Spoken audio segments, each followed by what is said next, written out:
of course, there's companies like Celestron and Skywatcher, right, that have their stuff produced in China and they ship out of the Cinta plant in China and that. But many of these companies, like the one you're describing, you phone them up and suddenly you find yourself talking to the person who founded the company and who's actually doing this stuff and making these products, and you can get like a direct line and talk to these people. It's entirely possible to call up Teleview and get on the phone with Al Nagler, and say, hey, Al, what do you think of this? I've got this Teleview telescope. What do you think of this? Right? How do I deal with this? That happens. You can do that with many of these companies. Yeah, it's nice. The hobby's not too mainstream that large corporations are running everything, and you actually get to talk to people. I just want to pop in and let everybody know that we are now recording and live streaming to YouTube. Hey, everybody. Hey, Whitmans, how you doing? Hi, Melissa. Hey, you. Hi, Ryan. Hi. Hi. In the background, he says hi too. Maya's hi. Hi, Jim. Oh, yeah. Hi, Rob. Hi, Yvonne. Denise. Hello. Hi. Hi. And Bernie will be happy to know my logbook is arriving on Wednesday. So there you go. So Awesome. we're getting started. Awesome. Rob, you were listening the other night, weren't you? Look at that. Good for you. Well, your logging is going to be somewhat different than the rest of us because you're doing a lot of astrophotography. So you're going to need to include your photographic information as well. Right. Although I looked at some of the Astronomical League programs just for observing, like the ones you were talking about and stuff like that. And so I think I might actually try some of those, just the visual ones, just either by eye or with binoculars. So tonight is perfect to learn more. Perfect. Absolutely. I love to hear that.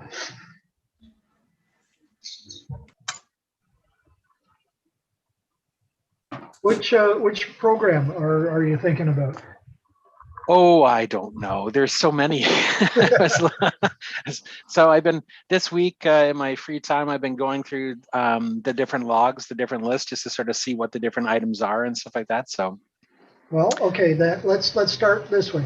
How are you at finding your way around the sky? I'm fairly good. That's one thing I want to get better at. So I was thinking even like that one where it's like mapping the constellations and all the other stuff, just to be able to just to be able to sort of go, oh yeah, okay, I know exactly. It's amazing how just even in the last year, like how now I can pick definitely a bunch out, not as many as I maybe ideally should be able to, but I can definitely pick a lot out now. So well, you're probably talking about the Constellation Hunter. Yeah. That's a really good program to get you started. You can pick 3 or 4 or 5 constellations a night if you want. Mm-hmm. Right? But the idea is to sketch each one. It's not hard to sketch them, but it is hard to sketch them without drawing the lines between the dots. True enough. Is drawing the lines between the dots cheating? No, but it's not what you're seeing. You don't see the lines. I get you. You don't see the line in the sky. The only lines in the sky that we see are the belt of Orion. Some of us see the lines. Well, yes, in your mind you do, because it's the scratches. Them. It's the scratches on the lenses. Exactly. The Big Dipper's always had lines between the dots. What are you guys talking about? Well, in your mind's eye, yes, you do see them, or you use them in your mind's eye to connect one to the other, or to give you a way of finding them. Whether or not you put the lines in your sketch is totally up to you. But in the sky, that's not what you're observing, and your sketch is supposed to be what you observe. but it doesn't really matter. As long as you can do it and it serves you, that's all you need. I think that's a challenge, Bernie, to sketch constellations without the lines. Yes, it is. Or borders. Yeah. So Rob, with the new moon and a stretch of clear skies right now, what are your targets? Well, I didn't actually pick any out right now because I knew if clear skies means we have a meeting tonight, right? So That's true. So Those are the rules. That's right. We only schedule these on clear nights, it seems. it seems to be. Or on, if it's not on a especially clear night or a new moon, it's on an occultation. And I recall that we have canceled meetings because of occultations.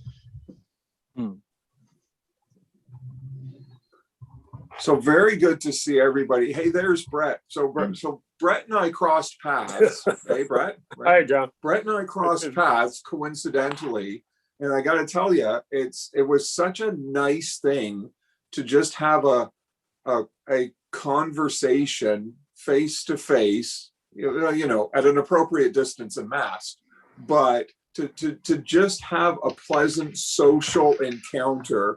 Because I don't know when the last time was I've actually seen many of you face to face. It's been a long, long time. But Brett and I crossed paths just coincidentally and had such a nice visit, eh, Brett? It was great.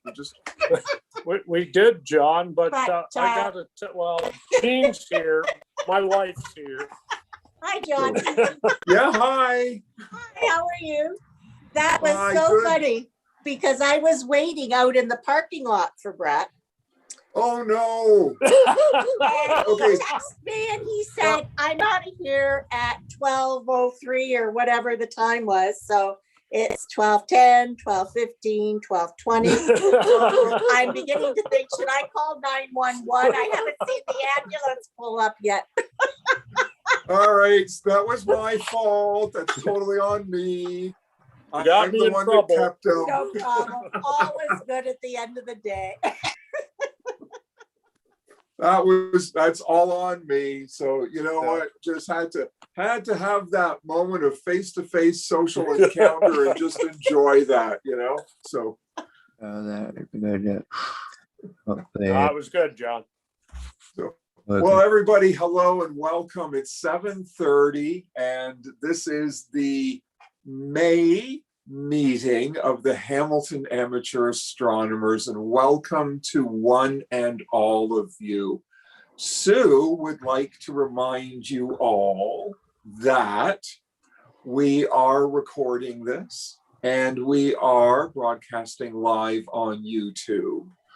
And so please be aware of that. And for the purposes of the meeting tonight, in respect for the speakers, please keep your microphones muted. And when the speaker comes on, please turn your video off as well.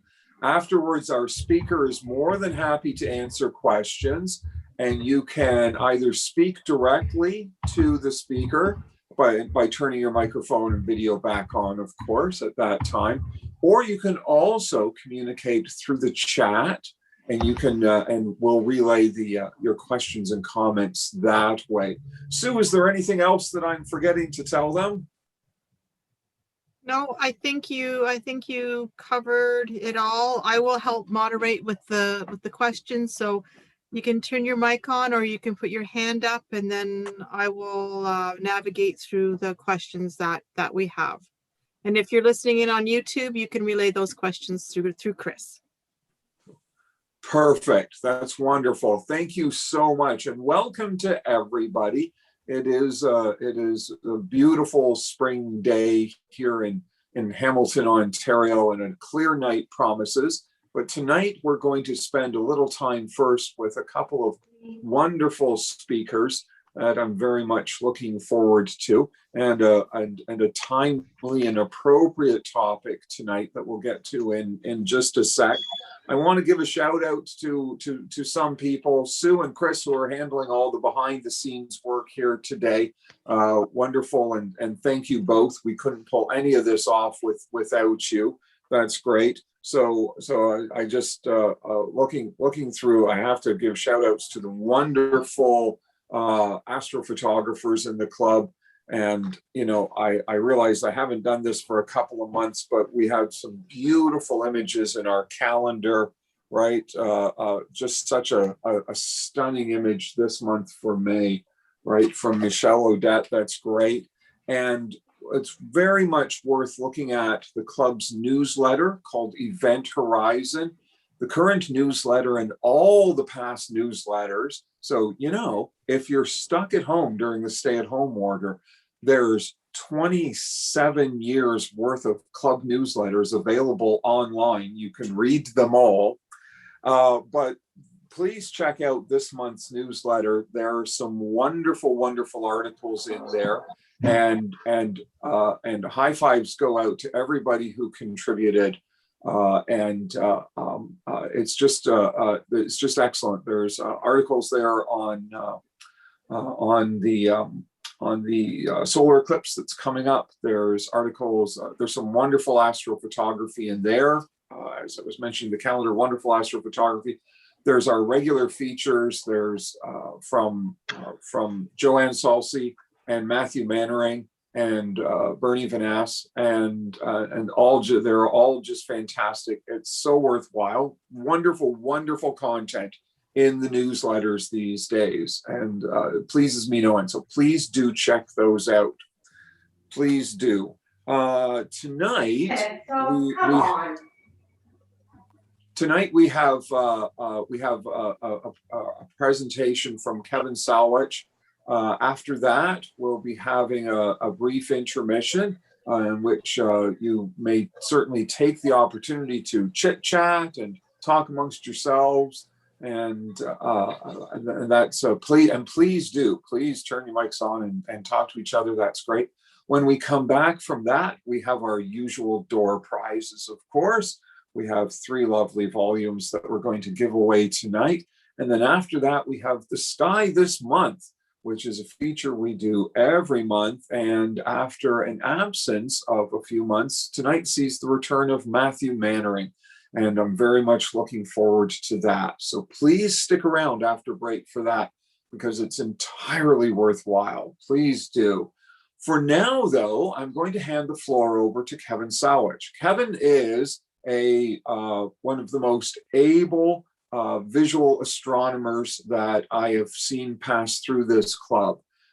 He came to us as a young man, as a youth, and just starting out in the hobby, and has grown into one of the most skilled observers I know.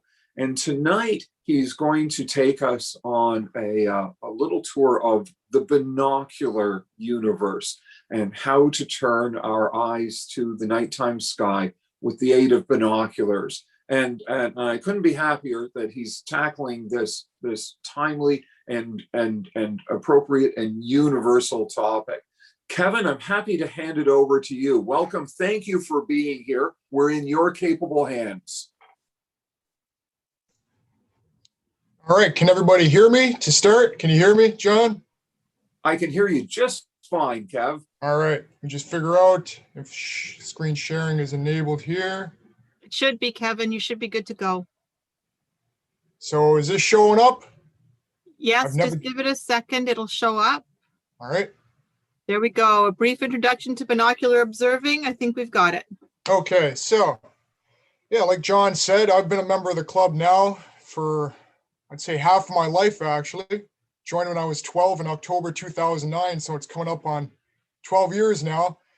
And in that time, in those 12 years, I've gone through tons of different telescopes, tons of different equipment. God knows how many eyepieces, how many different mounts and tripods and all the like that. Used to have a big 10-inch Newtonian Dobsonian, the Orion XT10. I used to have quite a few different telescopes, but over the last 3-4 years, mainly the last 2 years or so, I found myself focusing more on binocular observing, using my binoculars more and more and more. And it got to the point where I've actually sold off most of my other equipment, and I just solely go with binocular observing right now because A, I don't drive, and B, the big Dobsonians and the big Newtonians, it's kind of a pain to haul them around everywhere and set them up and everything. So I've really taken to binocular observing and naked eye observing. So I figured I'd give a brief introduction tonight on binocular observing.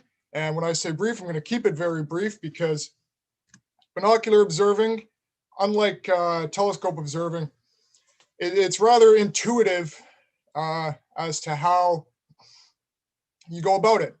There's really not too much in the way of, I guess, technical learning curve that goes about it. It's pretty simple. You take your binoculars, you focus them, and you point them up at the night sky and you start observing.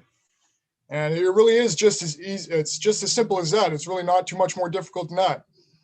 Now, there are a few things that I'll get into and I'll touch on them. There's a few technical specs that you need to know, and you need to know your way around the binoculars, and you need to know which ones to pick out first and what's the best to choose. But it's really not too difficult. And I've always found that binocular observing is a really easy way to go out there and start exploring the night sky really quickly, really easily. And so I'll get right into it here. So the first question would be, why binoculars? Why would I go with a pair of binoculars as opposed to a telescope?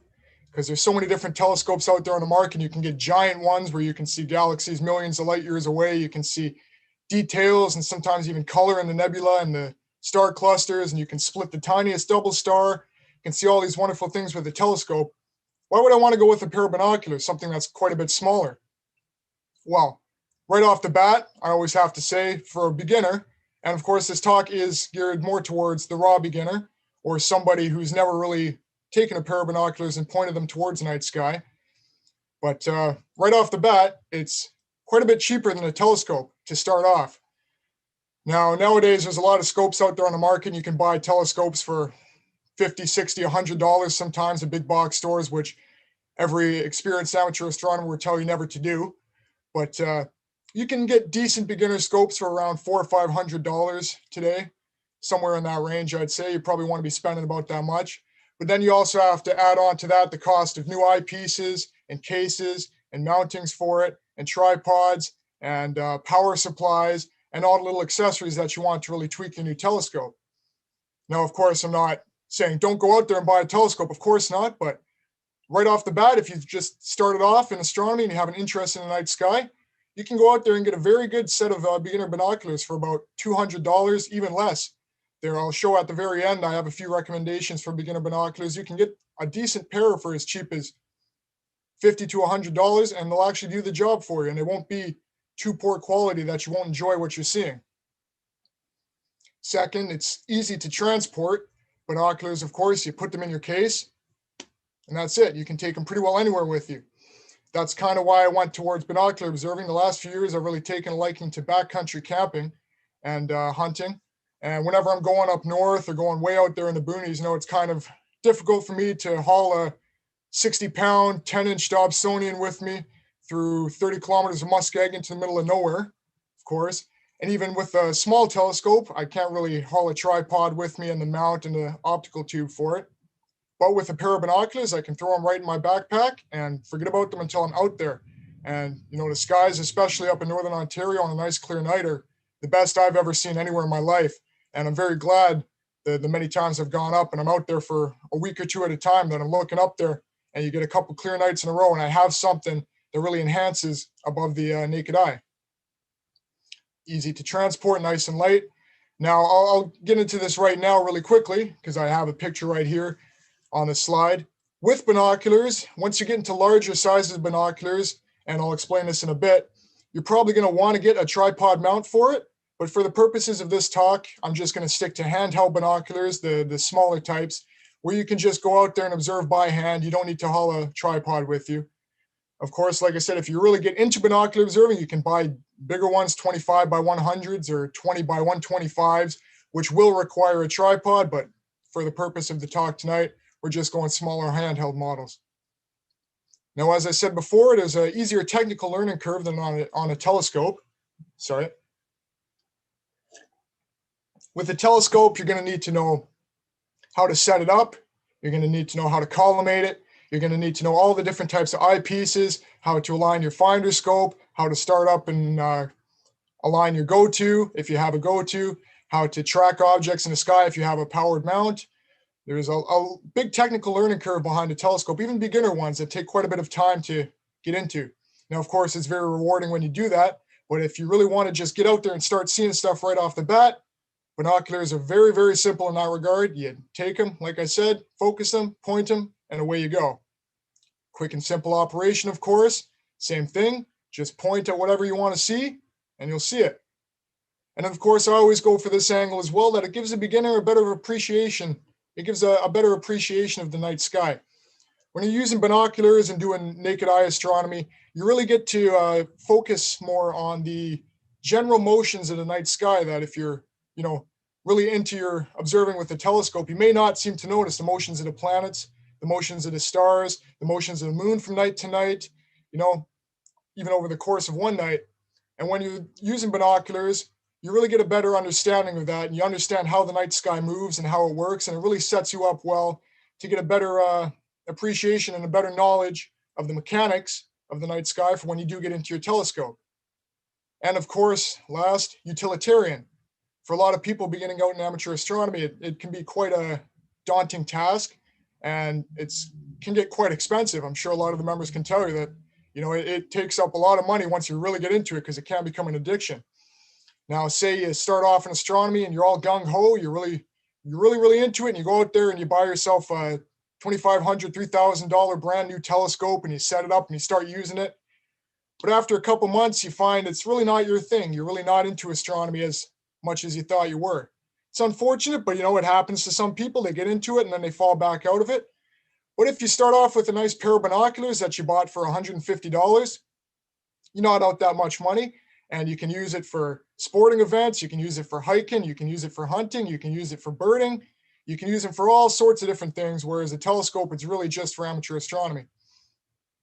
So that's kind of the basis of why I always like to tell people, raw beginners, just start off with a pair of binoculars, because it really does hone a lot of your skills and give you a good understanding and a lot of good experience to move up into getting your first telescope.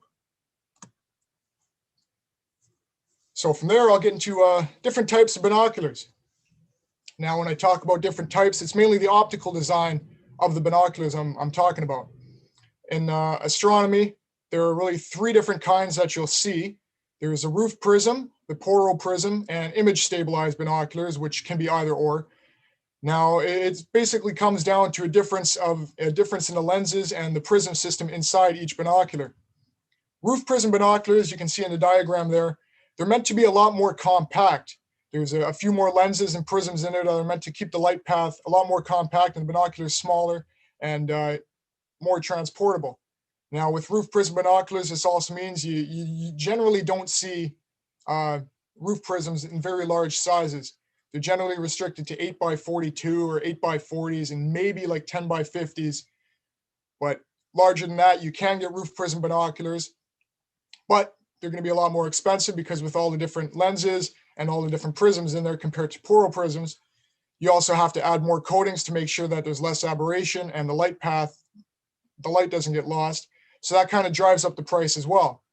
And, up until recent years too, is generally the rule of thumb that poro prisms were better design and better quality optics for astronomy, and that still kind of rings true. So the majority of binoculars that you'll see suggested as a beginner pair are going to be poro prism binoculars, the one you see right over here on the left side of that diagram, where you have the classic N-shape hump design to the binocular. Now, I say image stabilizing here as well. I'm not going to get into that tonight, because those are really high-end, pretty expensive, and more serious binoculars that you can get. And they use a bunch of different mechanisms to keep the image stable, and they generally come up in higher magnifications than you'll find in regular binoculars.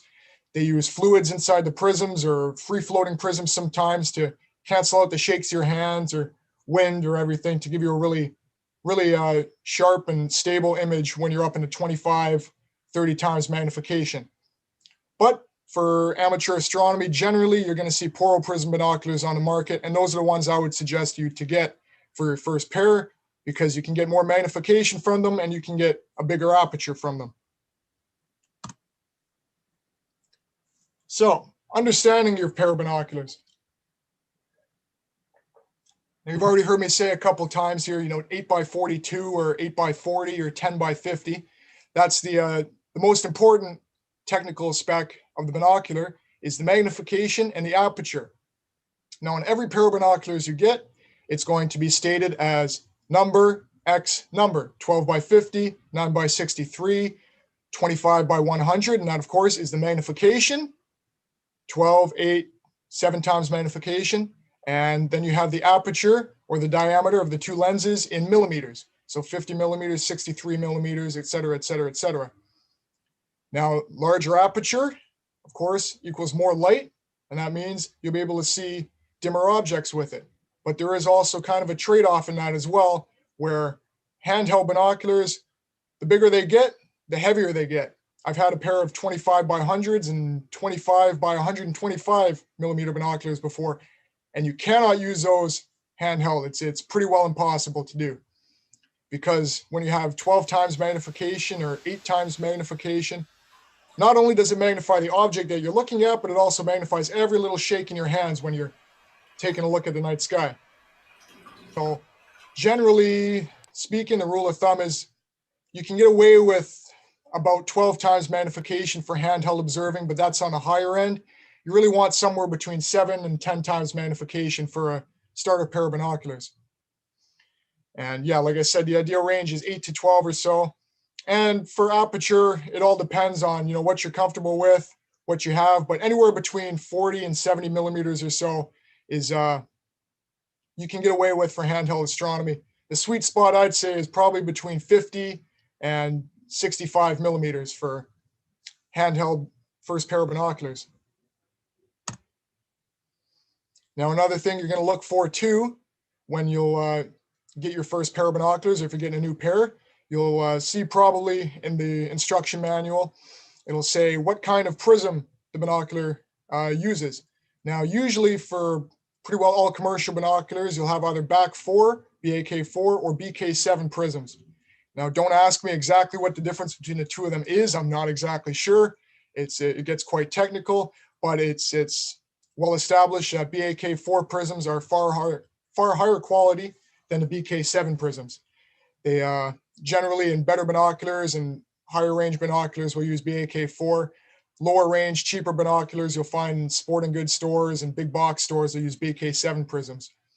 Now, the easiest way to tell if it's not exactly stated on the box or in the owner's manual or on the binoculars is when you get your first pair of binoculars, you take a look, hold it up to a bright light like that. You hold it up to a bright light, look down either end, and the circle of light that you'll see in your binocular, if it's perfectly circular, that means you have BAK4 prisms. If they're kind of, cut off edges in there, or something looks a little off, or the lopsided or something, it's probably BK7 prisms.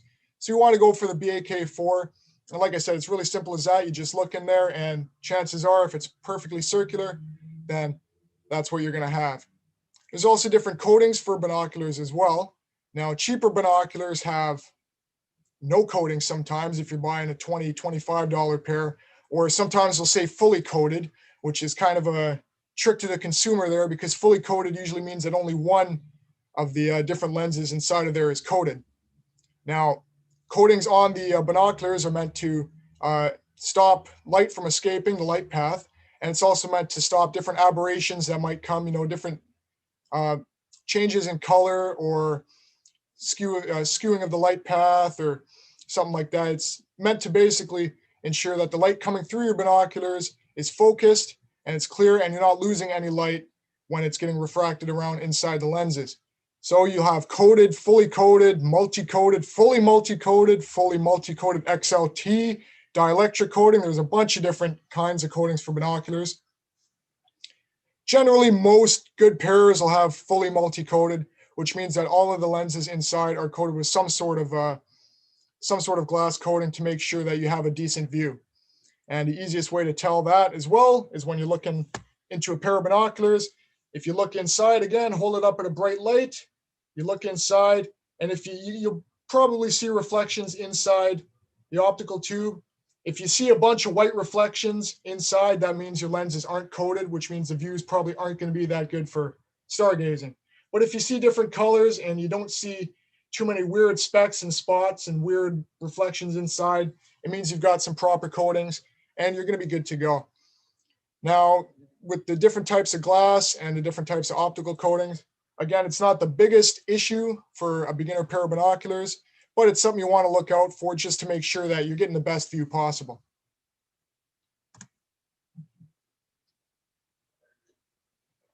A couple other specs that you'll hear are the field of view and the exit pupil. Now, the field of view of the telescope binoculars depends on the magnification and the aperture of the telescope binoculars. It's usually indicated in degrees or feet per 1,000 yards or meters per 1,000 meters. Now, generally, a pair of 7 by 50 binoculars will have about a 7-degree field of view. A pair of 10 by 50s will have about a 6-degree field of view, which, to put it into understandable terms, is you hold a golf ball or something up, something about that size up at arm's length and hold it up to the night sky. That's what you're going to be seeing in your average pair of binoculars. Now, you can get binoculars out there, and they're a lot marketed, which are wide angle binoculars that'll give you 10, 12, 15-degree fields of view. You generally want to steer clear of those because you're getting a wider field of view, but you're also sacrificing optical quality with that. So in a lot of binoculars and cheaper ones too that are marketed that way, towards the edges of the field, when you're looking through them, you'll notice that the stars or the planets or the moon, even whatever you're looking at, even if you're just looking at something during the daytime, they're going to be blurry or they're going to be skewed some way or something's going to be off around the edges of the field of view. So you generally want to stay away from wide angle binoculars for astronomy. And then the exit pupil is also a overlooked but very important aspect to binoculars. So basically the exit pupil is the diameter of the focused light cone that comes out the end of the binocular and hits your eye. Now, if you get a pair of binoculars, you hold them up at arm's length and you look again at white wall or a bright light or something, you'll see 2 circles right in the center of the ocular there.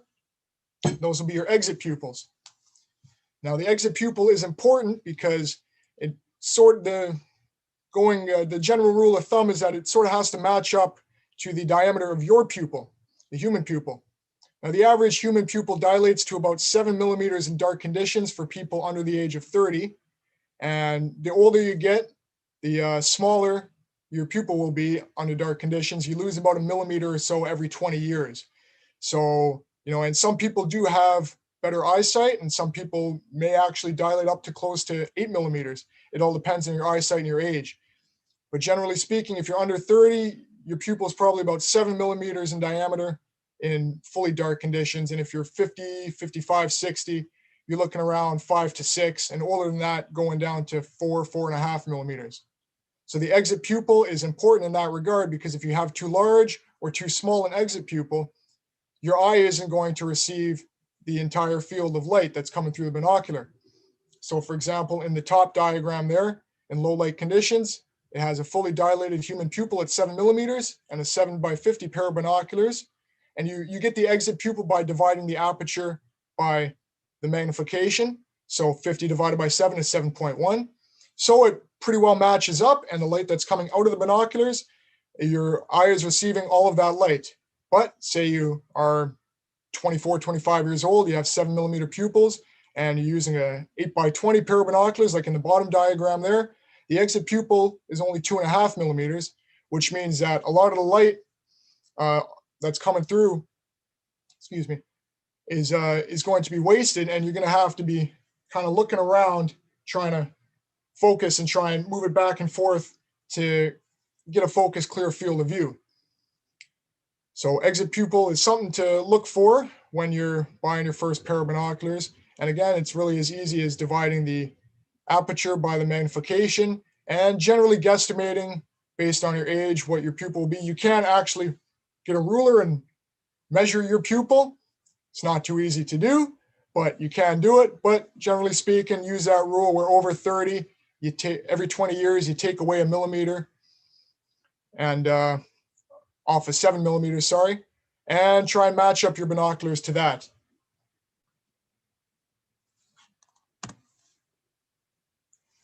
Now, those are really just the basics for buying your first pair of binoculars.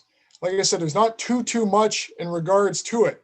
You really just want to get a decent magnification, 7 to 10 times magnification. Any less, if you find one that's less, not going to be really good for astronomy. And any more, you won't be able to hold them by hand because it'll be shaking so much you won't be able to focus on anything.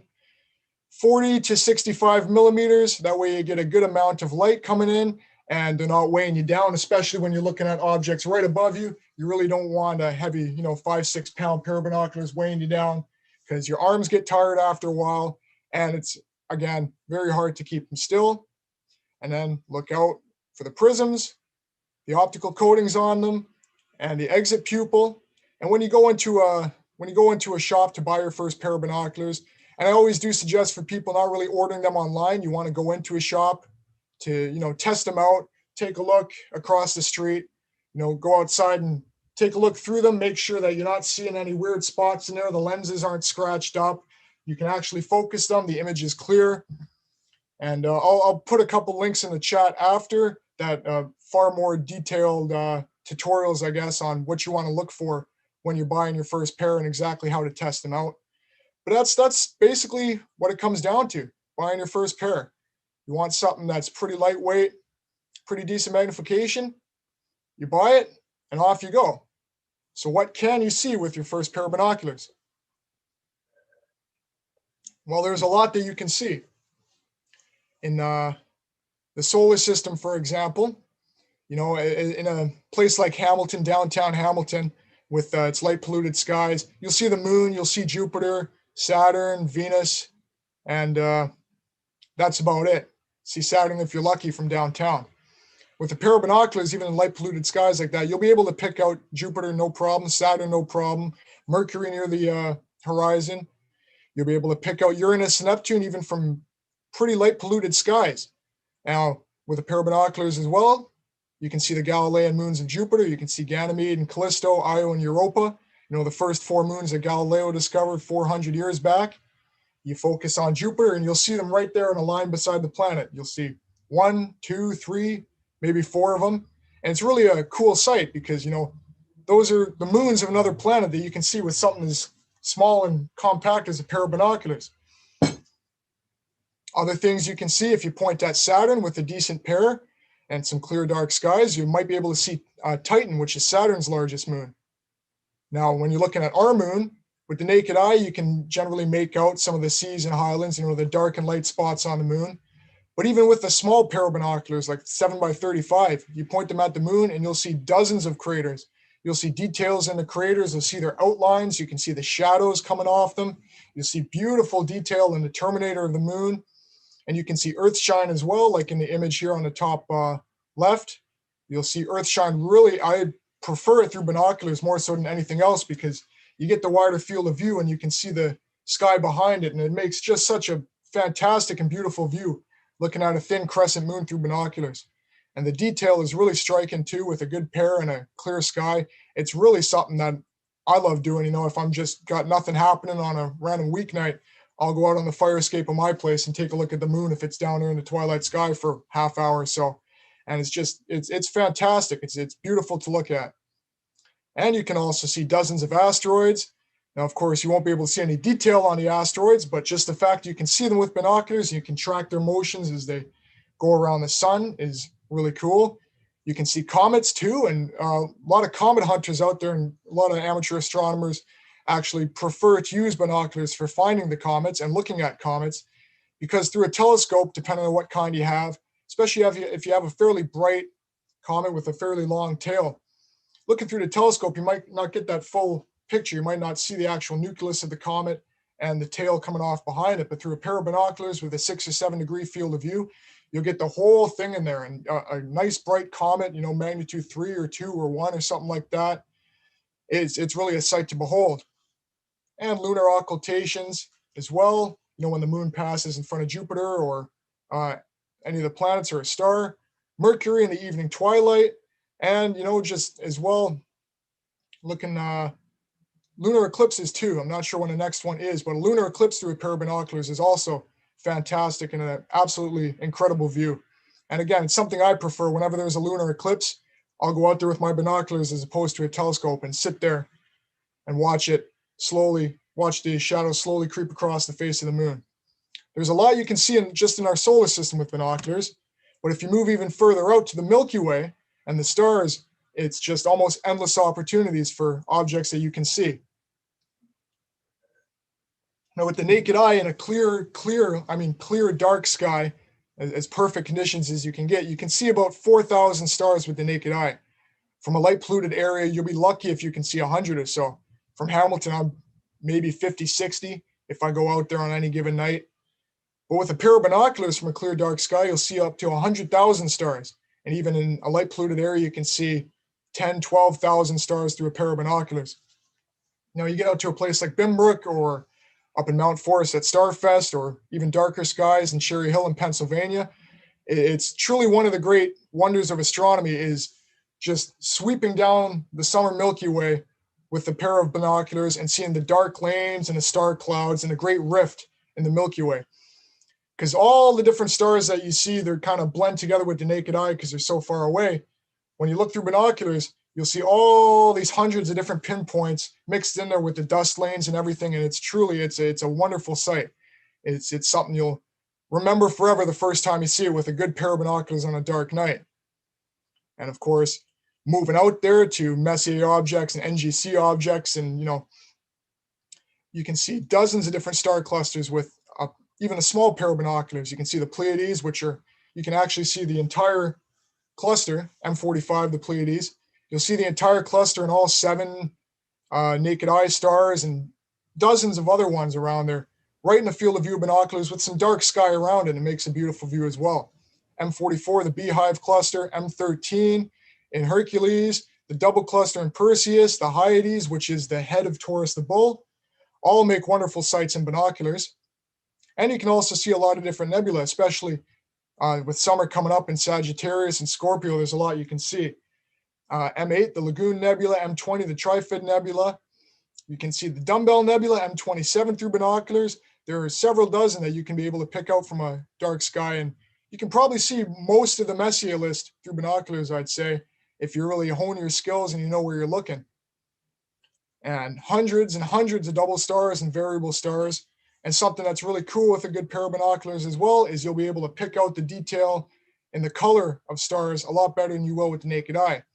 You look at some red stars or yellow stars, different kinds of stars, double stars and variables. The color really pops out, and it's really, really beautiful view. And going beyond the Milky Way, further out there, which is something I've always found incredible too. Most people know, even beginners know, you can see the Andromeda Galaxy with the naked eye from a clear dark sky, which is, I've always found that to be just mind-blowing. 2.5 million light years away, and you can see this giant stellar city with just your naked eye. Now, even with a regular pair of binoculars, you can see even further than that. There are quite a few galaxies in the northern sky that you can pick out with a good pair of binoculars and some dark sky. You can see M33, which is the Triangulum Galaxy, which generally speaking is pretty difficult to see with the naked eye. You need incredibly dark skies for that. And through a telescope, it's such a diffuse and large galaxy, it's really tough to focus on it and really make sure that you're actually seeing it when looking at it through a telescope. But with a pair of binoculars, even from Bimbrook, I've seen it before, and it really pops out and stands out at you. M81 and M82 in the northern sky during the springtime, you can pick out both of those with a pair of binoculars. In the fall sky, you have NGC 253 and Sculptor, the Silver Coin Galaxy. There's M83 and M101, the Pinwheel Galaxy. And with a larger pair, something like, 12 by 60s, or if you want to go tripod mounted with 15 by 70s or 11 by 80s, something like that, you can pick out 50, 60 different galaxies, which are up to 30, 40 million light years away just with a pair of binoculars, which is truly incredible to think about that. Something as simple and small as this. It fits right in your hand. You can take it with you anywhere. You can see the light from galaxies that's been traveling for 30, 40 million years just to enter your binoculars and just to hit your eyes and give you that beautiful view. And again, that's all I have for tonight. Just a very, very basic crash course on binocular observing with some recommendations. I forgot about this slide. I'll give you some recommendations here for a good beginner pair. I've tested all of these myself. I've used them all with the exception of Vortex Crossfire there. But the general, a lot of websites and a lot of authors, a lot of magazines will generally suggest the Celestron Skymaster 8x56 millimeter binoculars as really the perfect starter pair of binoculars.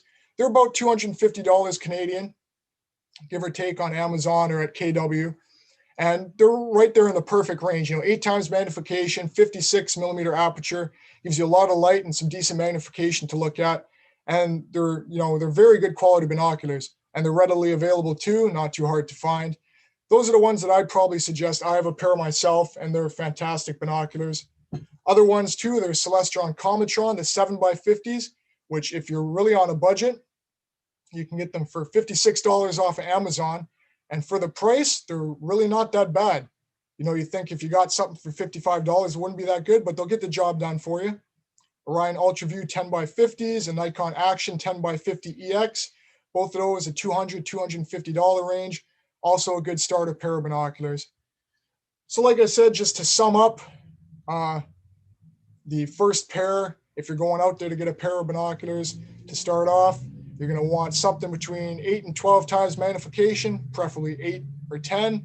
You're going to want something between 40 and 60 millimeter aperture. You want to look for good coatings on them, good optical quality, good design quality, pick them up, make sure they're not rattling on you, look through them, take a look, make sure everything seems right. Focus them on something the first time you pick them up, make sure the image is crisp and clear. And from there, you go outside under a clear, dark sky, and the universe is yours to see. So like I said, crash course on binocular observing, that's all I have tonight. So I'm open to any questions that you may have to ask. Thank you very much.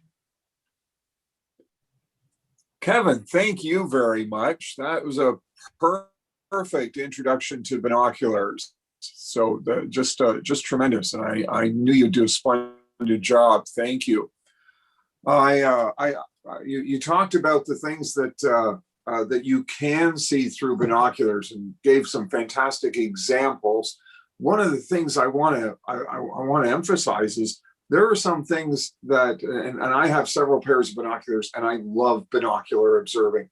But one of the things I want to point out is sometimes it's not always what you can see with binoculars, but there are several objects that I prefer through my binoculars compared to my telescope. The Pleiades through my telescope will show more stars, and I might catch the nebulosity around Merope and that. But through binoculars, they always seem more real, sitting there in the sky, and that's always my favorite view. Lunar eclipses that seem to have this three-dimensionality through binoculars, and again, I might see more detail through my scope, but the view is always aesthetically better and more engaging through binoculars.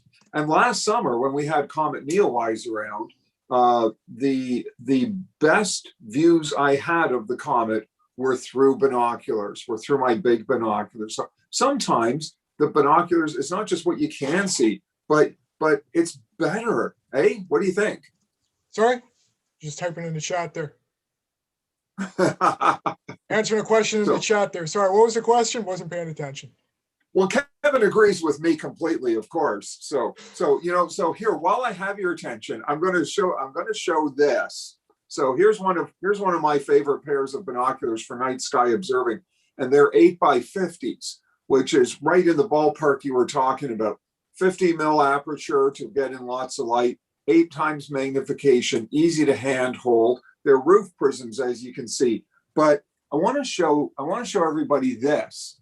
So here's my favorite binocular accessory. this is a product called a Bino Bandit, and it's a soft neoprene shield for your eyes. And when I use this in the daytime, it's really weird because as you bring them up to your eyes, they envelop your eyes, and it's like looking into this tunnel as the view from the telescope or through the binocular approaches you.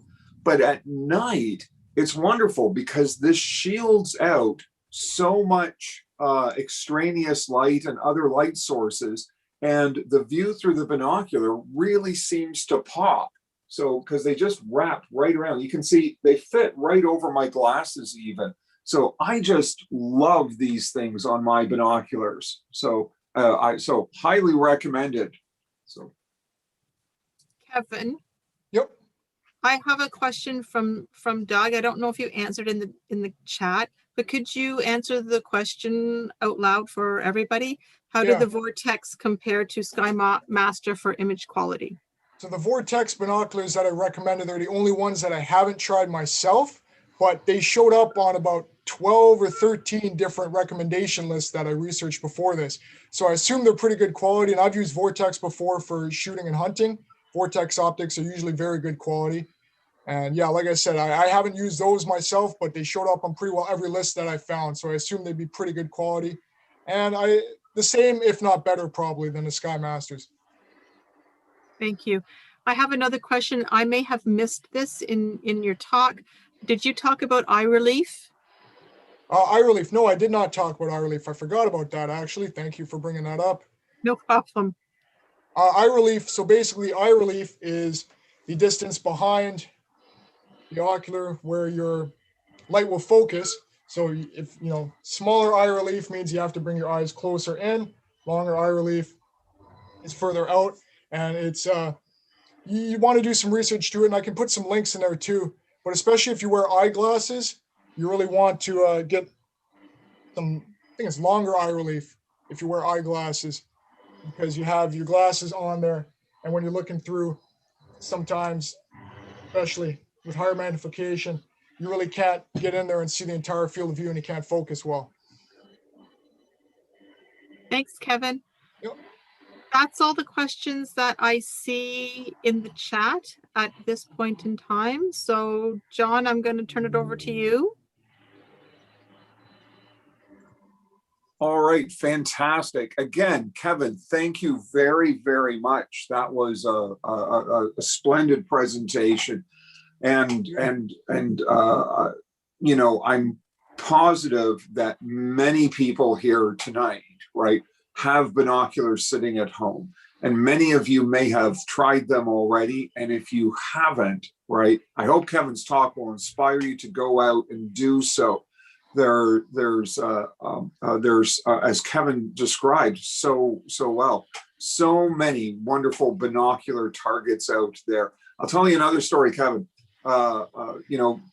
Very often when I go out with many other club members and that to star parties, which are wonderful for those that haven't been, they're wonderful gatherings of amateur astronomers where most people will camp in a field and set up their telescope, and they do this in a dark location where you can get a beautiful view of the nighttime sky. And we just all indulge in the pleasures of the hobby and the dark sky. And I'll spend the night under this rich dark sky, observing with my telescope, or sometimes I devote an evening to astrophotography, and I'll be photographing. And when I'm done, though, I always like to just sit back and recline in a chair with my binoculars and spend some time, not with any specific goals, but just enjoying the beauty of the night sky and just scanning around, touring around with the binoculars. And it's such a wonderful way to end the evening every time. Oh, yeah. So now, how about that, Kevin? Can you, just before I let you go, can I just bring that up and ask you about ways to? You talked about tripod mounting the binoculars, but in terms of mounting yourself, right? Yep. Finding a good comfy chair or something else to brace the binoculars against. Best thing that you can probably get for that is, like, I don't know what to call them, things you float on in the pool. I don't know what they're called, the blow up pool floaters. You buy one of those, the reclining ones that you float around in a swimming pool. You buy one of those, put them on the ground, you lay back, and it absorbs most of your shock. It's pretty comfortable. You can look up, and it's really no issue at all. That's what I used for the longest time. Can I pop in here with another Yep. suggestion? For those of us who have a hard time getting down to the ground where those floaty chair things that go in the pool are, an anti-gravity chair. Oh yeah, Really absolutely. well. Because you can tip all the way back, and then you have arms to stabilize, like arms of the chair to stabilize your elbows. Even So for those of us that can't get down to the ground that far, an anti-gravity chair works well. Yeah. Yeah, and they go on sale too a lot at Walmart. I picked a couple up for like $35, so you can get them pretty cheap. Even those are both fantastic. Sorry, Kevin, go right ahead. Say even just a Muskoka chair, I use that quite often. That's perfect reclining. You can get a good field of view in the sky there to use for that, and you can rest your arms and brace your back.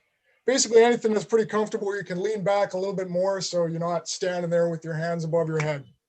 Oh sure. He'll carry a Muskoka chair into the bush, but not a telescope. Well, those are fantastic suggestions, and I've never thought of using or tried using a pool floaty. That's fantastic. Oh, yeah. So thanks for that tip. It absorbs every little bump and shake you have. It's awesome. That's great. Okay, I got to try it. That's fantastic. So, Kevin, thank you so much. If you've looked at the comments, you will see so many compliments and words of praise and thanks coming from everybody.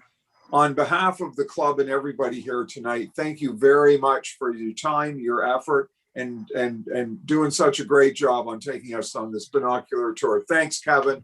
My pleasure. Also, I put a link in the chat too to a Sky and Telescope article, just a basic rundown. Basically, a lot of stuff I covered in my talk, but a little bit more in depth, and it's a very good article. So if you want to check that out, I put it in the chat to everybody. Excellent. So everybody, we're not done for tonight, okay? So now that we have a brief interval here, everybody feel free to chat, feel free to turn your cameras on, feel free to get up, stretch your legs, take a little bit of a break, do what you have to do. And we're gonna come back in 10 minutes, all right? And in 10 minutes, we have door prizes to give away, and then we're gonna wrap up with the Sky this month from Matthew Mannering. Always a highlight of every meeting. All right. So we'll see. It's 20 after 8 right now. We'll see you back here at 8:30.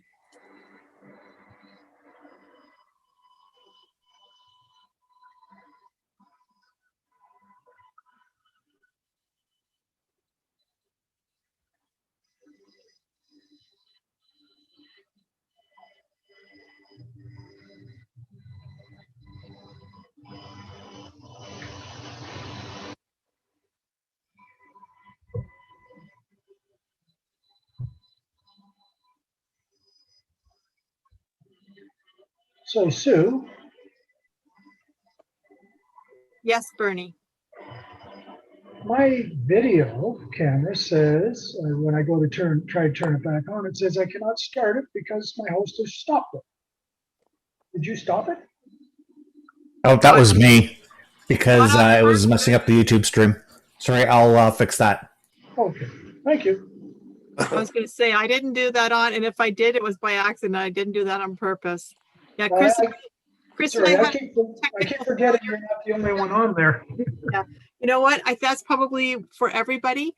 We had a little technical failure in the background, so Chris was fixing that up, and that happened during that time. So it wasn't me. Try it now, Bernie. Nope, not yet. Okay. Matthews is working. Brett's is working. Yep. Paula's is working. Oh, we got Golden Gate Bridge. I put it in one other time. Oh,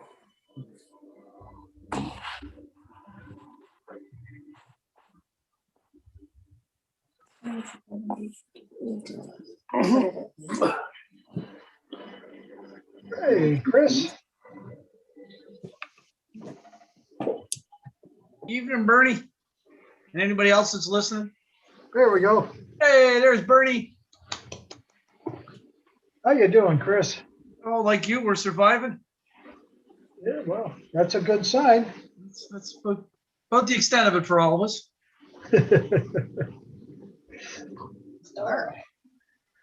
So where'd Kevin go? Is he still here? He stepped away for a moment, but he's still here. Okay. I was gonna tease him a little bit and say, hey, how come you didn't mention the binocular observing programs? Yeah, I was leaving that for you. Oh, well, there you go. Oh, there are a few. There are a few. If anybody wants to know about them, let me know. I think you talked about them in the beginners group, didn't you? Yes, I did. I mentioned them in the beginners group, but Yeah. not everybody here was there. True. Too true. That one of the things that we're talking about your favorite objects or groups to view with binoculars. Mine, I've always liked M45. Of course, everybody likes that, but my next to that would be M44. I really, really like observing that with binoculars. Yeah, triangulum. Yeah, actually, that's the only way a few of us have seen triangulum. Really, is with binoculars. The best way, like to see it. Other times through a telescope, it doesn't look like much, but through binoculars, you can at least see the general shape of triangulum that way. Yeah. There's, let's see, also double stars. Double stars are always good. If you wanted to emulate what Galileo did in his discoveries, using a pair of binoculars is much closer in magnifications than doing it with a telescope. That's right. Actually, Cherry Springs, last time we were there, I sat back on an anti-grav chair and with Janice and well, two chairs between us, and we were looking up at the Milky Way at the North American Nebula. You're looking at the North American Nebula, and I actually saw the Veil Nebula as well with my binoculars. I thought that was pretty cool to be able to see those. Just looking up. Yeah, there's not a lot of contrast there looking at the Veil to pick that up. It was quite clear, actually. Could see the general shape of it quite clearly, but it was very dark. Yeah, no doubt. No doubt. So how are the Whitmans? Well, I see a couple of thumbs, but I guess getting thumbs given to me is better than other fingers. But Whitmans are hanging in there. That's good. That's good. We're doing well. That's good to hear. Passing the time reading chunky books like Lord of the Rings. Ah, some light reading. Good. I think I was about 17 the first time I read that. Yeah. Yeah. That's a good chunky book to read. Yeah. I've got 10 pages left. Oh. Yeah. Have it done by the end of the meeting. Yeah, then I'm on Return of the King. It's a lot of pages. I had to read 30 pages every day to finish it. Took me a very long time. You can get into reading. Radio won't work. You can get into reading Dune as well. If you like sci-fi, you can read Dune, and that story is endless. I gave up eventually after X number of books. I just said, okay, I'm done. Oh, so did I. I was really hooked for a while, and I was probably about 17 too when I started that, and it was like eventually I just had to stop because it was like, okay, like I've got the gist of what the story is. I think I'm good to stop now. But with Dune, whatever you do, do not watch the movie. Oh yeah. Yeah. Bad. Yes, bad. I don't think that's even the best word for it. What movie? Dune. Not Lorna Dune. Oh. Just Dune. Is there a Mystery Science Theater version of Dune? Probably. Because if anyone can save it, Mm.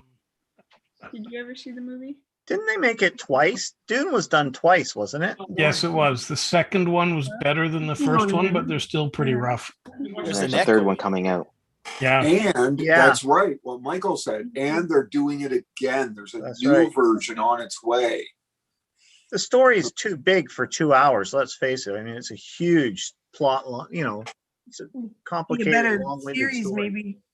Yeah. Oh God, another Star Wars.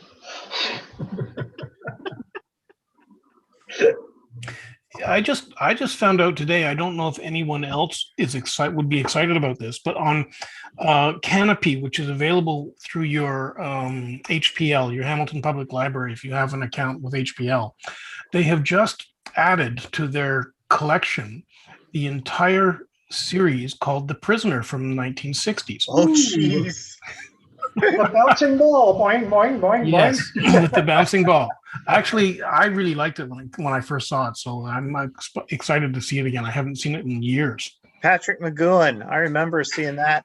Yep. Oh, I was a little kid when we saw that. Those little balloons on the water freaked me out a bit.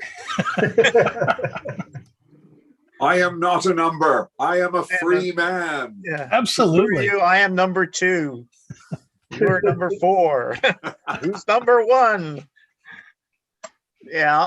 Number 2 and trying harder. I don't think that's what they meant. No.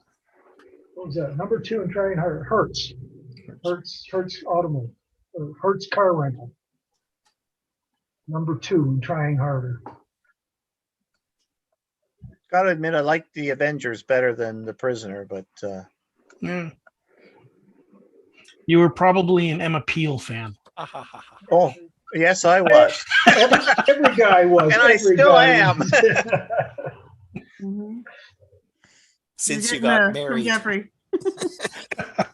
Oh, watch it. Janice is here.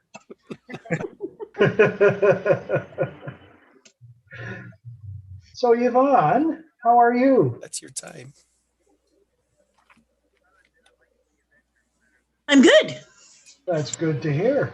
Concentrating on the garden a lot right now, trying to get it under control, hoping that my trailer will open soon, but they're saying due to the lockdown, they don't want people coming from out of town. That makes perfect sense. Yeah, but that lockdown date's getting awful close to the eclipse. Yeah. I don't know anything about the eclipse. Will we be able to see it? Oh, certainly. Stay tuned. I'm sure Matthew is going to talk about that. Stay tuned. Great. Yes. Good. The only thing is you're going to have to get up awful early. I can do that. I used to commute to Toronto. Oh, Yeah, I know. 12 years. Wow. Couldn't get a job in Hamilton, right? yeah. So, yep. But, and so I took the train for half of it and, you know, I liked that part. Had lots of friends on the train. That was cool. But coming into Union Station, you know, and there'd be hundreds of us coming down the stairs and some funny guy would start going, moo, making cattle sounds as we all marched in. It was a lot of fond memories. But yeah, so I go out at night, of course, and look up at the sky when I can. And there was a clear night. Can't remember which night. It was really kind of beautiful out there.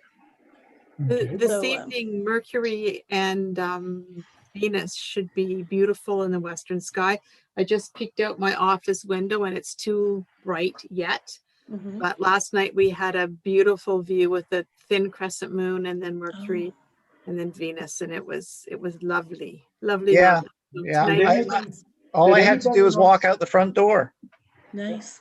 Did anybody? I don't have a good western horizon, but so Venus is too low for me right now. But last night's crescent moon was beautiful, and Mercury is so easy to pick out right now. I've had a couple of lovely views of Mercury. Absolutely. Okay. So Yeah, Denise All and I right. last night were able to see it. We have a very good western view.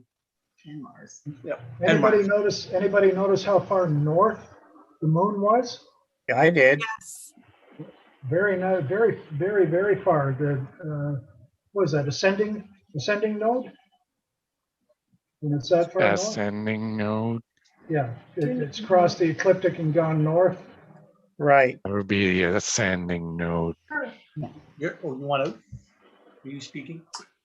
So everybody, if we're ready to get back to There's it, a time loop in there.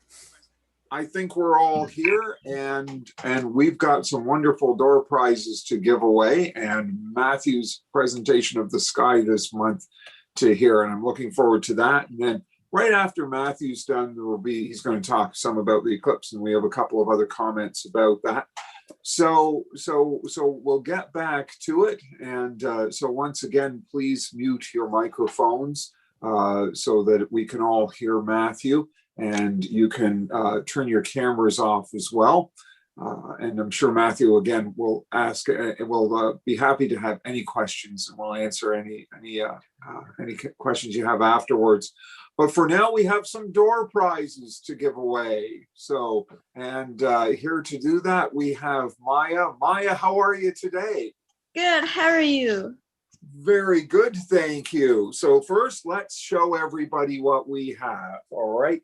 In keeping with the theme of tonight's presentation on binocular astronomy, we have a couple of terrific books to start out with, all right? 101 objects in the night sky, many of which, okay, are wonderful binocular objects. And yeah, you know what? It's got some of the there, look, I opened it up to Mercury, all right, right there. It's got some of the obvious things that you would think about in there, but it's got some unusual things too. It's not just the moon, there's specific features on the moon. It's got a smattering of solar system objects, and it's got a great selection of deep sky objects as well, all right, with everything with how to find it, what it'll look like, some wonderful pictures and photographic diagrams. So all kinds of terrific stuff in there.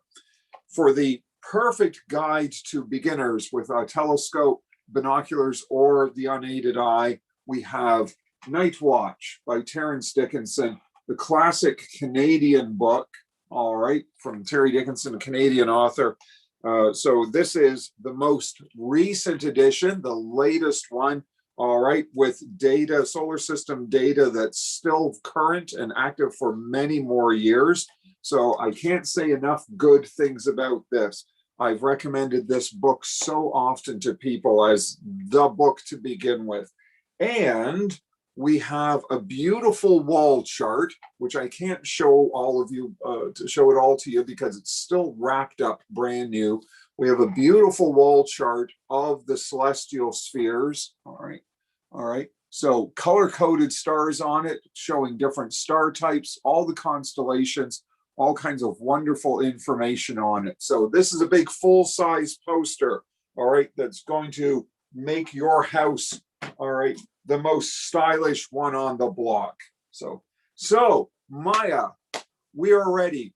Who are going to be the happy recipients of these door prizes tonight? All right. So first we have Matthew.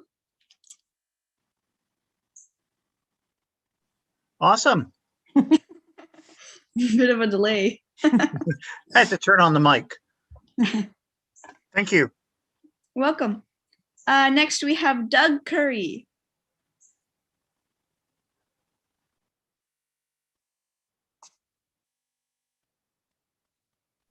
Thank you. Yay. There we are. And we have Dareth Rowan. Still with us. Oh, thank you. Excellent. Congratulations to all our door prize winners. That's fantastic. So now a couple of housekeeping items here. Door prizes are available for porch pickup here at my place. Please get in touch with me directly. You can contact me at chair@amateurastronomy.org, and we'll set up a time for you to come by and get your door prize. There's a couple of unclaimed door prizes from last month. I still have them here. Not to worry. If one of them is yours, please don't hesitate to get in touch again. I think I've communicated with everybody, and you know, it's understandable right now. People aren't getting out of the house, and that's perfectly fine. Anybody from last month that hasn't collected their door prize, don't worry. It's here. It's safe. All right. We have it, and we can put that in your hands anytime. So Matthew, Doug, and Dee, congratulations. That's great. I'll also point out that while, as I mentioned earlier, the great content in the event horizon this month, there's a fantastic article from Doug Curry in there. All right, totally worth checking out. Superb job, Doug. Well done. So, all right, and thank you, Maya. Another excellent job. Always does a great job finding homes for our door prizes. Well done. Thanks, Maya. So now I want to hand it over to. Now I want to hand it over to Matthew. Matthew Mannering is the observing director for the Hamilton Amateur Astronomers. He's been so for this time around, how many years, Matthew? Most of 2 years, I think, time. This time, and Matthew was observing director before and set the bar way up here for the job. And very happy to see Matthew back, and very much looking forward to your presentation. Matthew, we put ourselves in your hands. The floor is yours. All right, thanks. Just wanted to say thanks to Chris last month for covering and doing a great job with the sky this month. It's not easy, and I'm sure he was very, very happy when it was over. But he did a really good job. So I'm going to stop my video and thanks, Matthew. Bring up the share screen. Share. Oh dear. Okay. All right, here we go. Everybody can see it, I hope. So welcome to the sky this month for May of 2021. I thought I'd start off with a little bit of an overview of what's happening on Mars with some of the missions there. And first off, we'll talk about Curiosity. Now that's the rover that's been on Mars for years. And in fact, it's been on Mars for 3,113 sols, which is about 3,200 Earth days. The day on Mars is about 2.7% longer than on Earth. So, you know, you get an extra 37 or 40 minutes a day if you're on Mars. And it really messes up the people in mission control who have to adjust their clock to be on Mars time all the time, which means that their shift at work changes every day. I think it would drive me bananas. But anyways, Curiosity's done about 25 kilometers, and you can see the position here at this point in Gale Crater. It started off just about at the top of this little marker here, and it's wended its way over the last 3,200 Earth days up to where it is here. Now, if you zoom in a bit, you can see, this is, by the way, is a site on NASA. You can say, where is Curiosity's location now? And this comes up and you can zoom in and look at this squiggly line. Here is the path it's taken up to here. It's actually extremely squiggly, and in great detail. If you zoom in even more, you can see exactly where it's been. And here's, of course, the Mount Sharp at the center of the crater. It's not actually headed there. I believe it's headed somewhere up in this region here for the foreseeable future. Anyways, right now, it's sitting on top of a little hillock called Mont Mercou. And this is a roughly 360-degree field of view that you can see from that point. This back here, I believe, is Mount Sharp. And way in the distance over here is the crater wall. The plains down here are, I would assume, where it originally started out, somewhere over here. And it's just another great view of, you know, from a mountain on top of and in another planet. It's just amazing. I always love how clear they are and the detail you see, and it just amazes me that you're on Mars. So Ingenuity, the helicopter, has made 5 rides so far, five flights. This was from the second flight, and of course all the pictures, other than ones taken with Ingenuity itself, the pictures of Ingenuity in flight are from Perseverance, the rover that's been basically parked while Ingenuity has its month of test flights.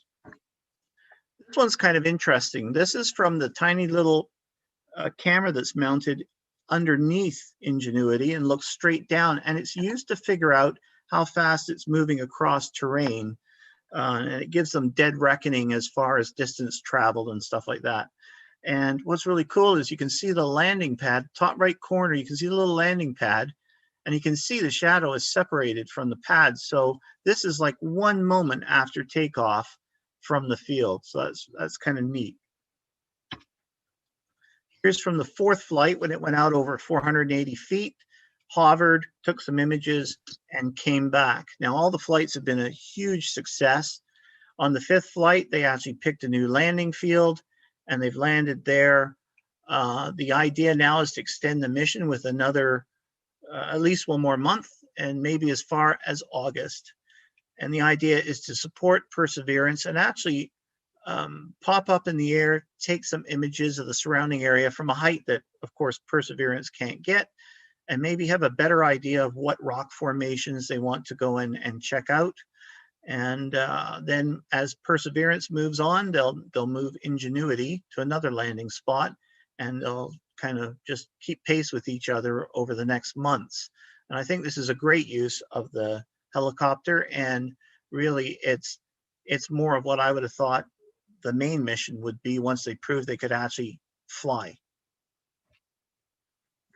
Perseverance itself, like I said, has just been sitting around basically as a relay station for the helicopter back to Earth. And right now, you can see that in the distance, you can see that there's a hill they've named Santa Cruz. And now that Ingenuity has finished its primary mission, Perseverance is going to start its mission, which is basically to look for evidence of biological life from many years ago, millions of years ago. So just as on Earth, you can have solar eclipses be seen from Mars. So some years ago, Curiosity took this movie of a solar eclipse of the moon Phobos moving in front of the sun. And here you can see it. And what's really cool is that you can actually see the shape of Phobos.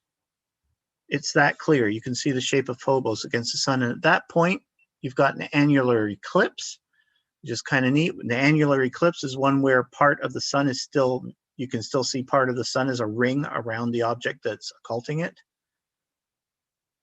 And it's going to come up in 6 times magnification in a second. So I'll let that run for part way, just so I can get a better view of the shape of Phobos. Phobos is not big. It's like 25, 26 miles across, but it's not, its orbit is very low. So it actually seems quite big in the image. And there you've got a nice annular eclipse. And I just think it's amazing that you can actually see that stuff from there. Pretty cool. I'm going to stop this. And carry on. So speaking of annular eclipses, wow, I actually had one thing lead into the another. Amazing. We're going to have one on June 10th, and it's going to start on the north shore of Superior. Here you can see that the path heading towards Baffin Island, and actually the line is almost exactly on the north shore of Superior. So anywhere north of there in this zone is prime viewing. Now, one of the places that a few people talked about is Geraldton. Here's Thunder Bay. The Sioux is over here. And this is sort of the northern route of the Trans-Canada. And there's Geraldton, there's Long Lac, a couple other places you could go to. And this is well within the path. And if you look, you can see here over in the stats that sunrise is at 5:40. And it reaches fully, the full eclipse starts at 5:51. It's at its maximum a minute and a half later. And a minute and a half after that, the annular eclipse is finished and it becomes a partial eclipse until about 6:50 in the morning. So this is really, really early. And the chance of cloud, 61% in the last 21 years. So I know a couple of people are thinking of going.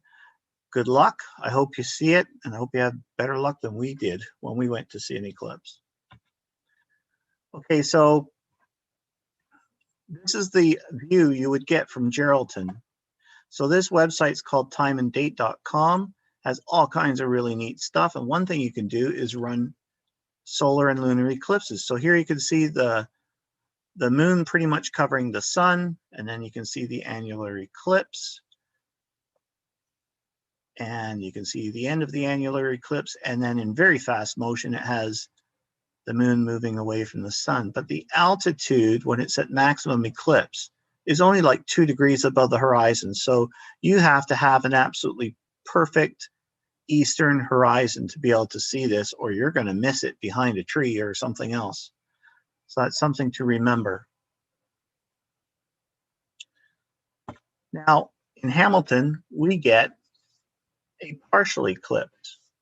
And sorry, and again, it's right at sunrise, and we never get beyond about, about 80% coverage of the sun.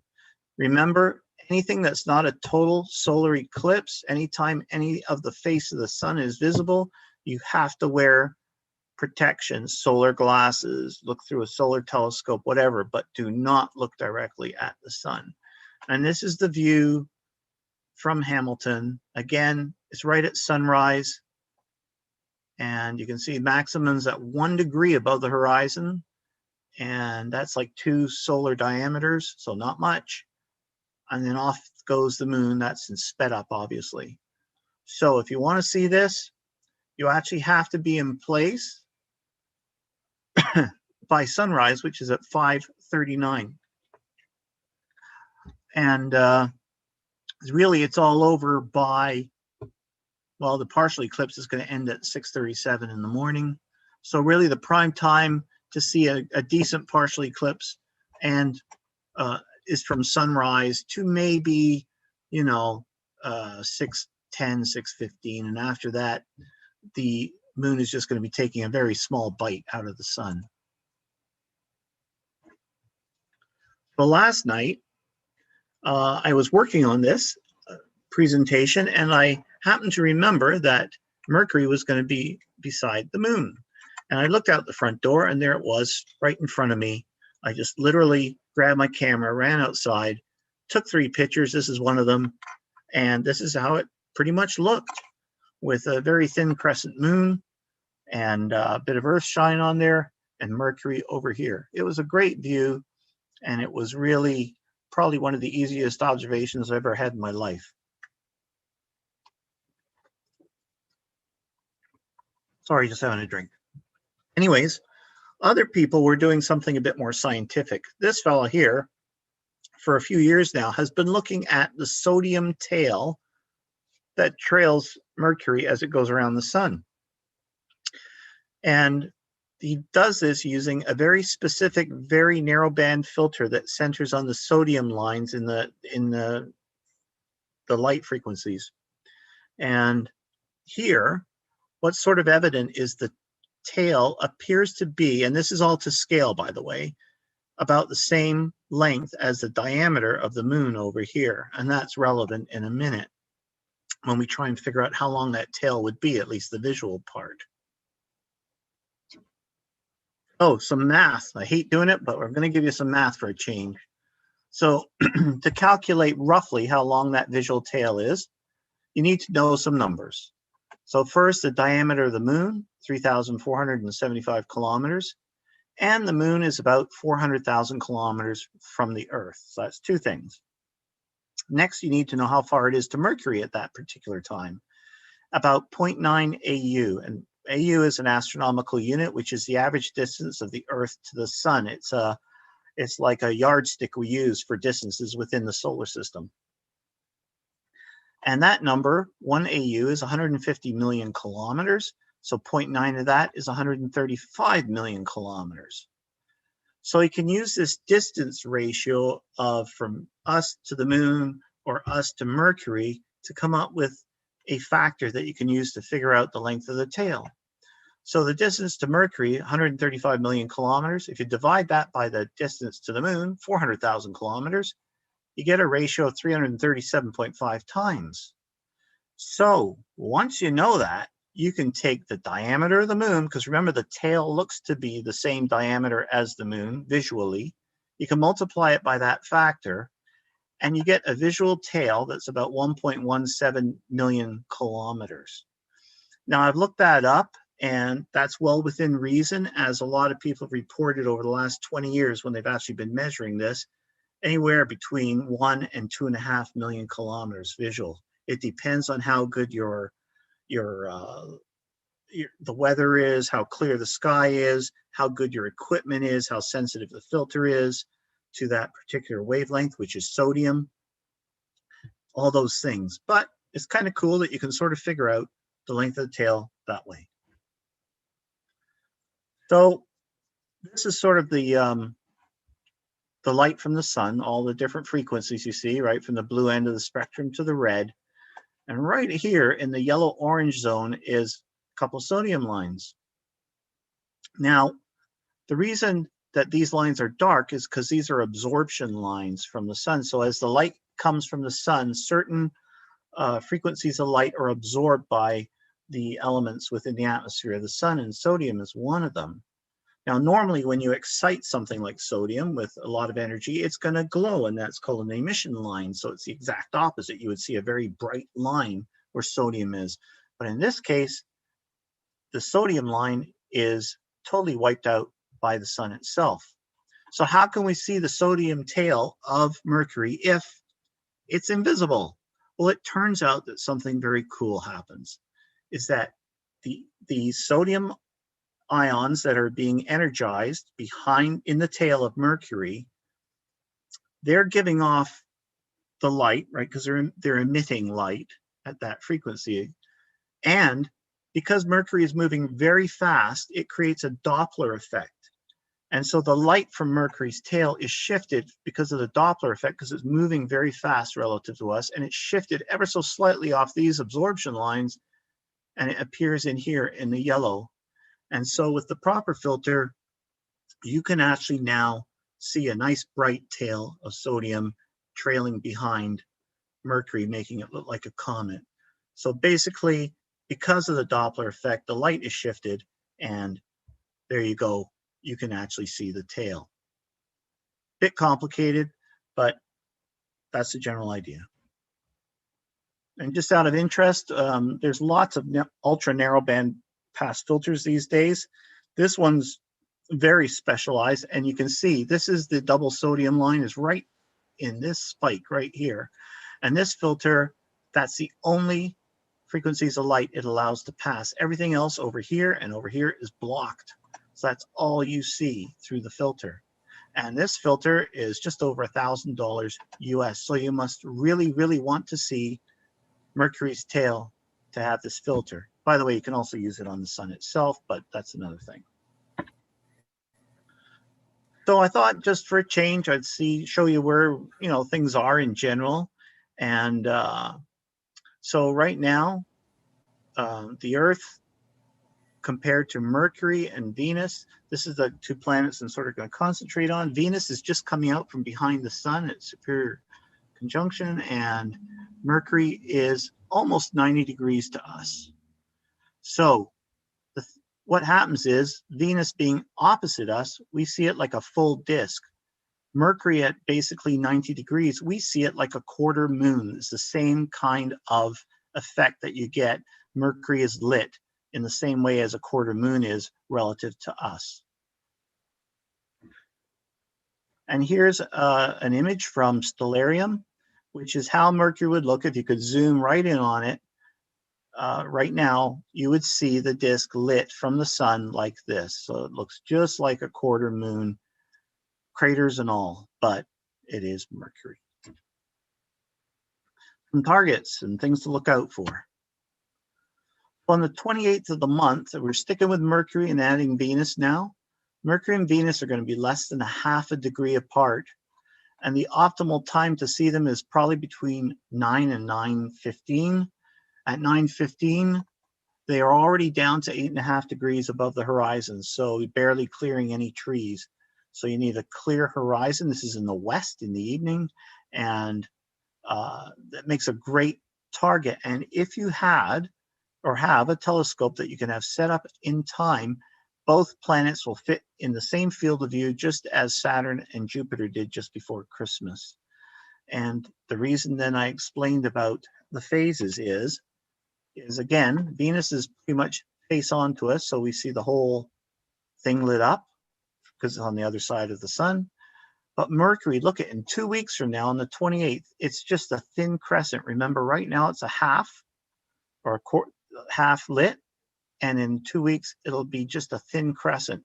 That's how fast Mercury moves in its orbit. It goes from almost 90 degrees from the sun respect to us to probably in this case only about 20 degrees. It's moving very fast, and in fact reaches inferior conjunction between us and the sun on June 10th. So you don't have a lot of time to see Mercury. Okay, Jupiter, Saturn, and a couple of nebula. Jupiter and Saturn are, of course, everybody's favorites for looking at it in a telescope. But right now they're considered early morning objects. And this is about 4:30 in the morning in the southeast. It's a nice time because the sun, there's no glow from the sun yet on the horizon. And Jupiter and Saturn are about 20 degrees up. So they're out of the schmutz, as Jim would like to say. So a couple of interesting things is Saturn here is in Capricornus this year. And just above it at this time is a nebula, a planetary nebula called the Saturn Nebula. And down here below Jupiter is another planetary nebula. What's going on here? That is called the Helix. So what's really interesting to me is that visually, Saturn is about 40 arc seconds across, so like 2/3 of an arc minute. It's small. And so is Jupiter, about the same, 40 arc seconds. The Saturn Nebula is also 40 arc seconds. So if you could fit the Saturn Nebula and Saturn into the same field of view in your telescope, they would look to be the same size. But in effect, that's not the case. So let's see what else we got here. Okay, so here's how the Saturn Nebula look in a C5 Schmidt-Cassegrain, 5-inch Schmidt-Cassegrain with a 10mm eyepiece in there. What you can sort of see is that it's football shaped. There's a little, looks almost like Saturn itself. And in fact, in a really poor low power telescope, Saturn does look like a football, and hence the name of the nebula. And in a lot of small scopes, it will look just like this, just like a football shape, because it is really quite small visually. If you were the Hubble, you'd be able to see it like this. And in this case, you can see all the layers of the atmosphere that have been puffed off over time as the star goes through its latter part of its lifespan. And it is quite spectacular this way because having Hubble makes a big difference. Helix down here is a whole different kettle of fish. This one here is about 2/3 the size of a full moon. It's a big, big planetary nebula. And if you can go to a relatively dark site and use binoculars, you can pick it out. It's not too bad to actually find as long as you're not in the city. If you've got pretty dark skies, you can see it if you know how to look. And binoculars to me are the best way to see this, especially at first, because you're going to see that it's quite underwhelming in some respects in a telescope. So if you had Hubble vision, you look through that same C5, the 10mm eyepiece, you'd see something kind of like this, a really awesome planetary nebula, colorful, you know, the whole thing. But unfortunately, we don't have Hubble eyes. We've just got our own ones. And so the best way to see this nebula through a telescope is by using a narrowband filter. Okay, we're back to narrowband filters. This one's called an O3 filter. or even if you've got a high contrast filter, anything that will get rid of sky glow and sort of narrow down the wavelengths you're looking at. And O3 works really well. And if you do that, what it's going to do is increase the contrast between the background sky and the nebula and give you a chance of seeing it in your telescope. This is not a particularly easy target with a telescope. So here's what it's going to look like with an O3 filter through your eyepiece. I've simulated this, but what you get is a smoky ring with maybe the center star, and that's how it's going to look, which doesn't seem like much, but remember, this is an extremely dim object, large surface area, very dim. And if you can see it like this with the O3 filter, you've actually seen it quite nicely. So it is something worth trying to do. And as you get more into astronomy, you're going to find yourself buying a few of these filters to help with your visual observing. So a couple other things. I talked about this in the event horizon. I'm going to center around Corvus. That's sort of the starting point here, the little constellation of the Crow. And there's a few things that you maybe would like to look for in the next month or so. Number one, the Sombrero Galaxy, M104. It's an awesome target. It's small, but it is really quite interesting to look at. In between M104 and Corvus is something called the Stargate. And a few people who know me know I really like this. It's one of my favorite asterisms ever. So that's there. M68 is a globular. It's not the brightest globular, but it's on your bucket list if you're doing the Messiers, and so is M83. M83 is quite low in the sky. It is a face-on galaxy. It's like the Helix in that it's a very low surface brightness. It's going to be hard to see. That is probably the hardest target I'm giving you here. And M5 is a beautiful globular. In my opinion, it rivals the great globular of Hercules, M13. Also does M3, by the way. Those are amazing globulars, and each one is different. So this is M83, that's that face-on spiral galaxy that's very low in the sky. Using your telescope, you're going to see maybe the core, the bar here that's running through the center of it. Unless you're in super duper dark skies, you're not going to see anything else, but just seeing the bar is a win. So if you see it, take the win. M68, very pretty globular, and just below Corvus. So again, use Corvus as your signpost.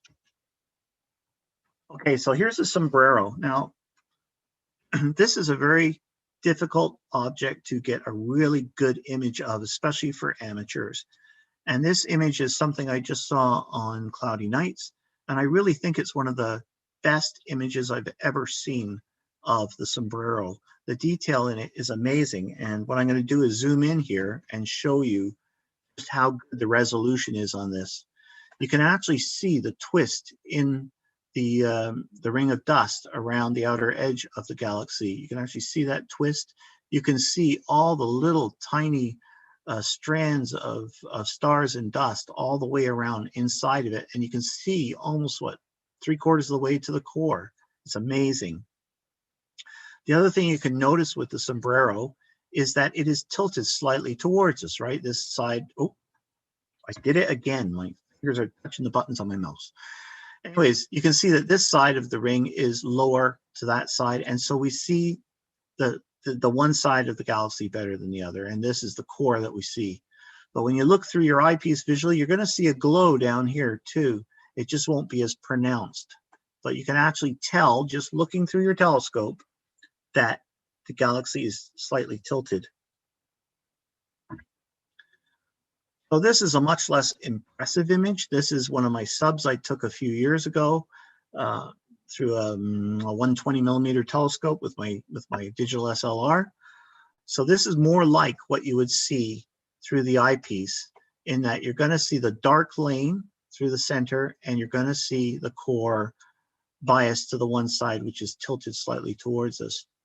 So you would think that the dark line, the gas and dust, would not be visible from here, but because of sky glow in general, that line is just ever so slightly darker than the background sky, and you will pick it up without any filters or anything. The other thing to notice is these 3 stars here. Now they're part of a asterism that some people call the shark, and this is like the teeth of the shark.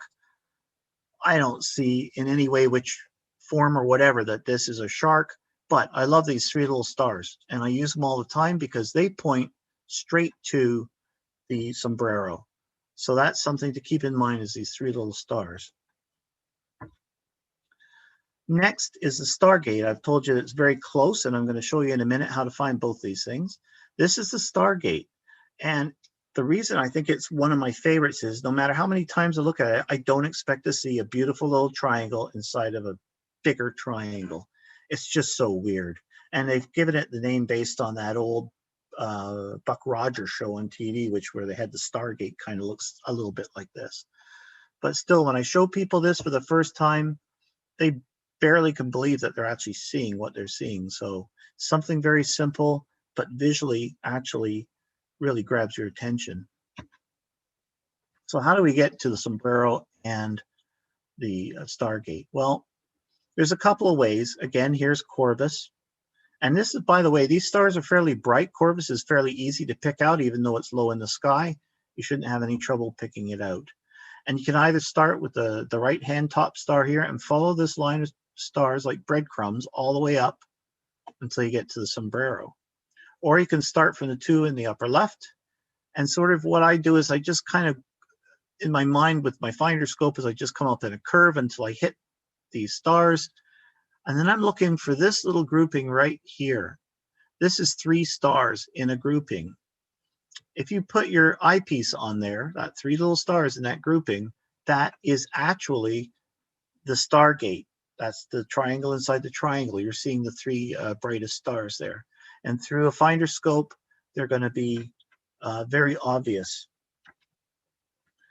Now, if I zoom in even further, so Corvus is down to the right here below. Here's some of the brighter stars. Here's the 3 stars of the Stargate that you can see through your finder scope. And then just beyond that, following that nice curve of stars from Corvus, is the 3 stars here that are even closer together. And they're the ones that point right to the sombrero, which is like a degree away, if that. Okay, so use these 3 stars to point at the sombrero. And while you're at it, look at the Stargate here. You won't regret it. And really, that's the end. I just thought I'd mention Michael Collins. He was the he was the command module pilot, and his job was to wait in orbit while Aldrin and Armstrong got all the accolades down on the moon. And a lot of people think that really he missed out, and in some ways he did. But part of what must have been very difficult, and he said it didn't bother him, but I believe it must have, was that if they died on the way down or couldn't leave the surface because the rocket wouldn't fire or crashed or whatever and were killed, he had to come back by himself and leave him there, leave the other 2 fellows there. And if they were still alive because they hadn't run out of air, but the rockets wouldn't fire, he might still have had to come back on his own or leave them for dead. It must have been really distressing, I would think, to some level. And I'm sure that when the Eagle docked back with the command module, I'm sure he was one very happy guy to see them back. And he just passed away at the age of 90 or so. And he shouldn't be forgotten. And that's it for me. I'm done. Thank you so much. So just fantastic. Thank you, Matthew. That was a wonderful presentation. So here, I have a question, okay, about Mercury's sodium tail. All right, and I don't know if you can answer this or not. So you talked about how the sodium tail is visible, right? Because you can filter down to that very, very narrow band, right? The sodium band, right? But at the same time, it's there because the Doppler effect moves that band into a visible region, right? Yep. So as Mercury moves in its orbit and its motion towards us and away from us changes, the Doppler shift would change as well, right? So my question is the tail visible and invisible? Does it appear and disappear at different places in the orbit? Not that the tail isn't there anymore. It's just that its visibility to us changes. Is that correct? Is that how it would work? Yeah, from what I've heard, there's optimal points in the orbit relative to us where it's much brighter. So when it's basically, so to speak, coming towards us, it's brighter. And also Mercury has a very elliptical orbit, right, as you know. And so when it's closer to the sun, there's more pressure from the solar radiation, which is exciting even more molecules or atoms of sodium. And it's a stronger wind, so it makes for a longer tail.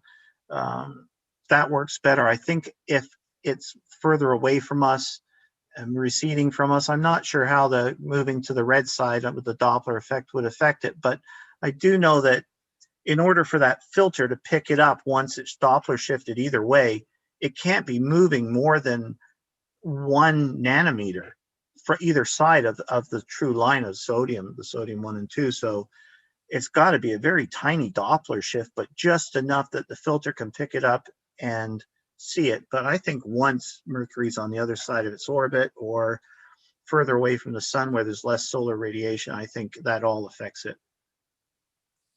Very, very interesting, Matthew. Thank you. Did anybody else have any questions for Matthew?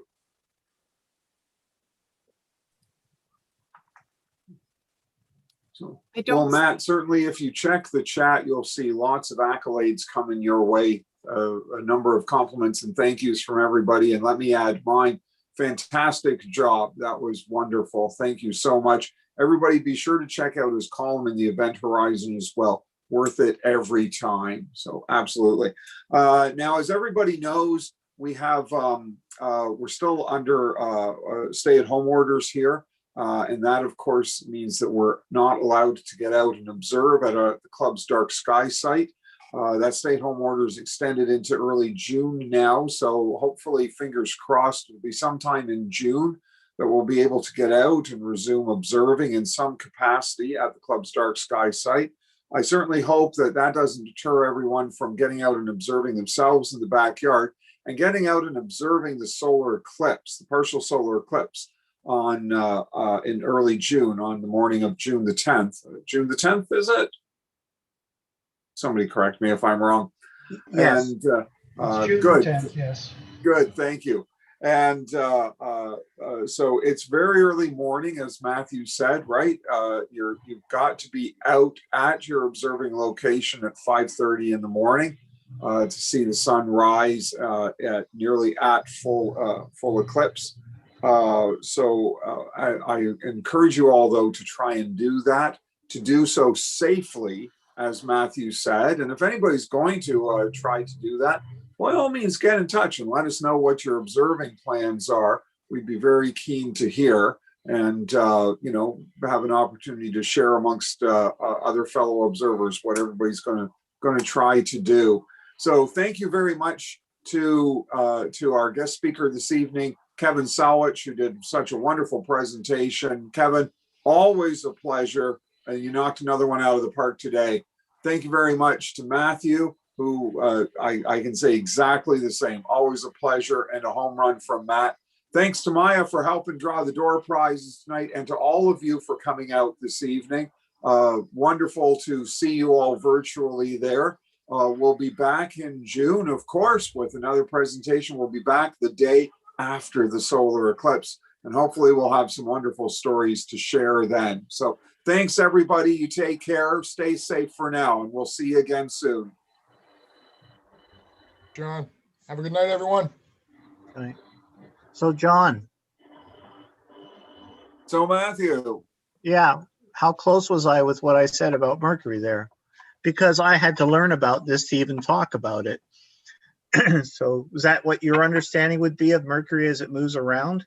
How it would affect the tail? No, my question was genuine.